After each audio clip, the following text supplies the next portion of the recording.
The morning mist hung thick over the French countryside on the 27th of May, 1940, when Captain Jack Churchill first proved that weapons museums are afraid to display can still kill with brutal efficiency, while the entire British Expeditionary Force retreated toward the sea, burning documents and abandoning equipment. One 33-year-old officer crouched behind a crumbling stone wall with a 6-foot English longbow drawn to his ear, watching German soldiers advance through the fog.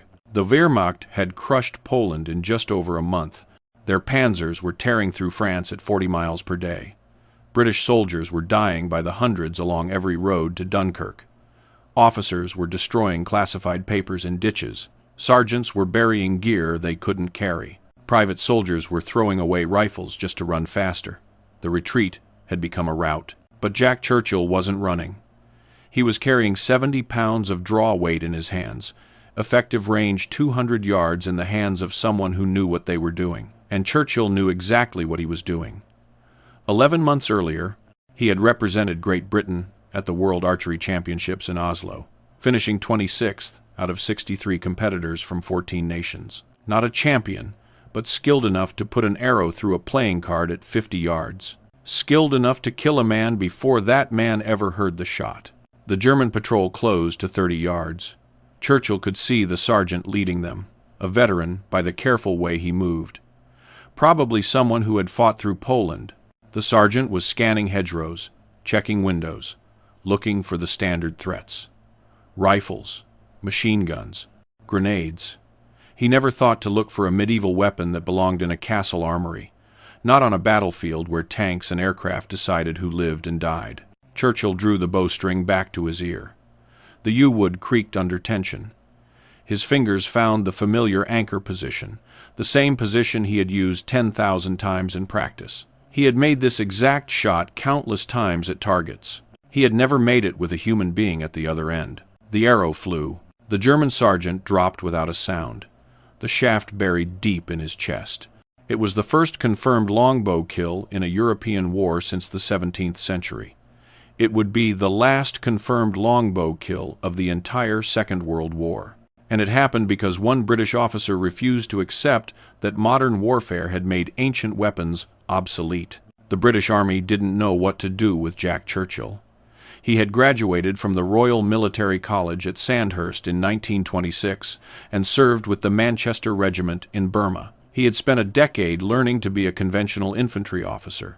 Then he had quit the army entirely in 1936 because peacetime soldiering bored him to exhaustion. He had worked as a newspaper editor in Nairobi, Kenya. He had appeared in films as an archer and bagpipe player, including a small role in The Thief of Baghdad. He had ridden motorcycles 1,500 miles across Burma and India, once crashing into a water buffalo on a rural road. When war broke out in September 1939, Churchill immediately rejoined his regiment, but he didn't rejoin as a normal officer. He brought his longbow, the same weapon he had used in international competition. He brought his Scottish broadsword, a basket-hilted claymore of the type his ancestors had carried into battle centuries earlier. And he brought a set of Highland bagpipes that he had taught himself to play during his years in Burma. His fellow officers thought he was eccentric at best, mentally unstable at worst. His commanding officers thought he was a liability. The War Office had no regulation covering officers who wished to carry medieval weapons into battle against panzer divisions armed with 88mm guns. Churchill didn't care what any of them thought. He had studied military history extensively. He knew that modern rifles were more accurate than longbows at long range. He knew that a Mauser could fire 15 rounds per minute while a longbow could loose perhaps 10. But he also knew something that the tacticians in London had forgotten.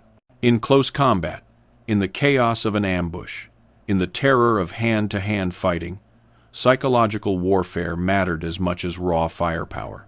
A man charging at you with a broadsword and a Highland war cry was more terrifying than a man pointing a rifle from cover. And a man who could kill you silently with an arrow before you even knew he was there had an advantage that no amount of modern technology could match. Over the next 72 hours following that first kill near the village of Lepinet, Churchill's longbow would claim 6 more German sergeants and officers. Each kill was silent, surgical, devastating to enemy morale. German soldiers began reporting to their commanders that they were being hunted by ghost warriors who killed without sound. Some refused to lead patrols. Others insisted on staying in larger groups, which made them easier targets for conventional British forces. The psychological impact rippled through the German units facing Churchill's sector. Sergeants who survived encounters with the mysterious silent killer described seeing British soldiers armed with weapons from the Middle Ages. Their reports were dismissed as combat stress, hallucinations brought on by exhaustion and fear. But the bodies kept appearing with arrows lodged in fatal positions, and the German high command couldn't explain it. Churchill understood what his superiors in London did not. Modern warfare had become so loud, so mechanical, so impersonal, that soldiers had trained themselves to recognize and react to specific threats: the crack of rifle fire, the chatter of machine guns, the whistle of incoming artillery. But evolution had wired human beings to fear silence more than noise, to dread the invisible predator more than the obvious enemy. An arrow made no sound in flight. The first indication a target had that death was coming was the impact.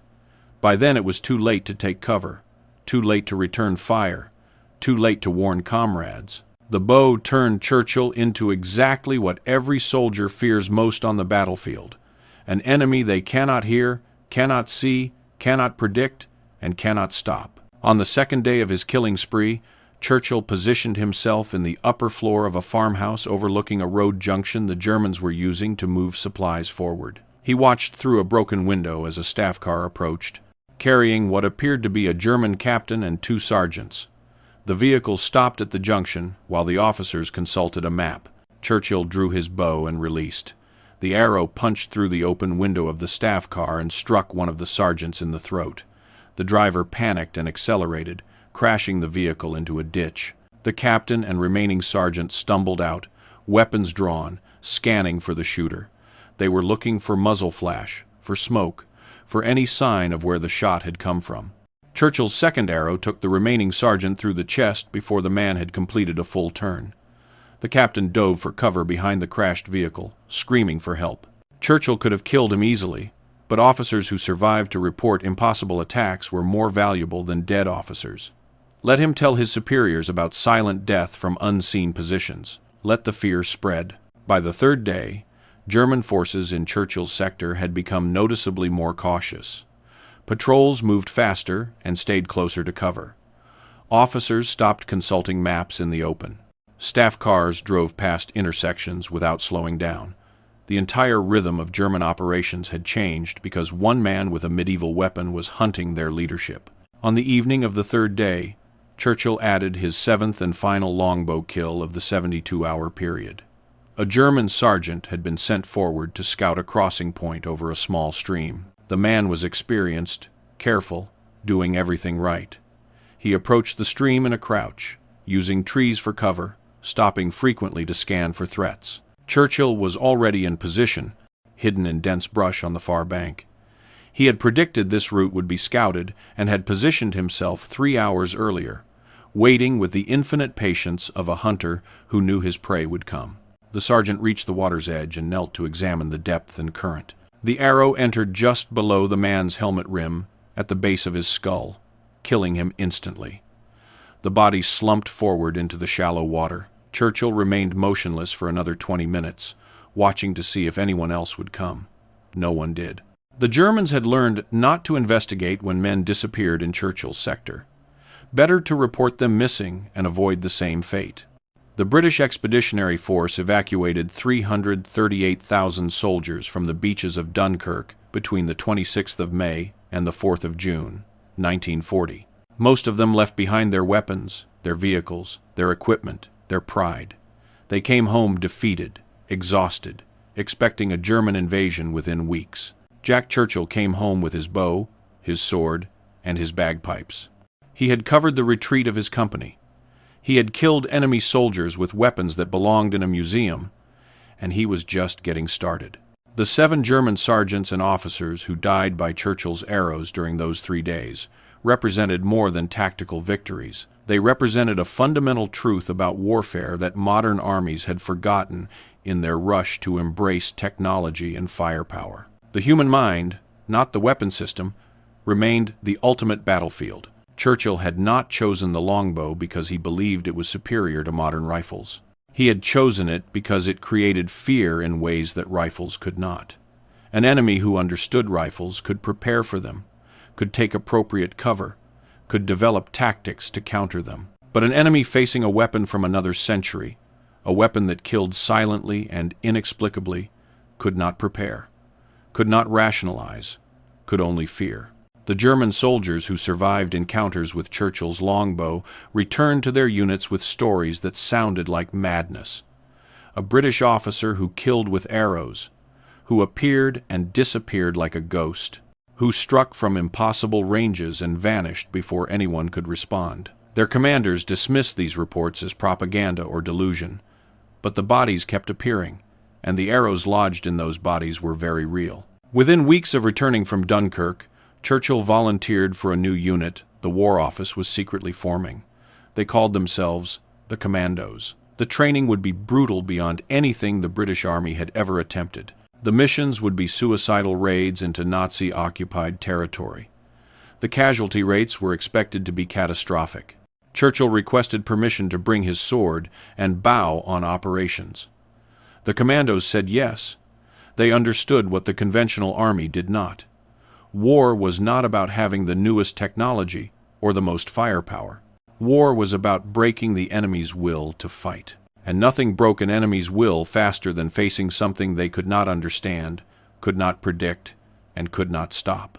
The 7 German sergeants who died by Churchill's longbow during those 3 days in May 1940 became footnotes in history. Their names lost to time, their deaths recorded as combat casualties, without mention of how they actually died.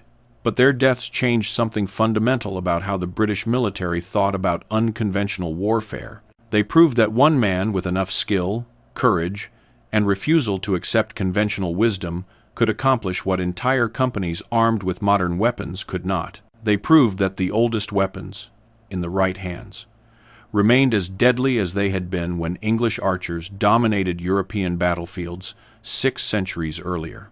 Most importantly, they proved that Jack Churchill was not a madman playing at medieval warfare. He was a warrior who understood that fear, surprise, and psychological dominance could turn the tide of battle just as effectively as superior firepower. The Wehrmacht would learn this lesson again and again over the next 5 years. Every time Churchill appeared on a battlefield with his ancient weapons and his refusal to fight by modern rules. The bow that killed 7 German soldiers in 3 days would see action again in Norway, in Sicily, in Italy, in Yugoslavia. But those first 7 kills near Dunkirk established something that would define Churchill's entire war. He was not bound by the limitations others accepted. He would not surrender weapons that worked simply because they were old. And he would prove, again and again, that in the hands of a master, any weapon remained deadly. The mocking stopped after Dunkirk. The questions about his sanity faded. The doubts about medieval weapons in modern warfare disappeared. 7 dead German sergeants had answered every criticism more effectively than any argument Churchill could have made.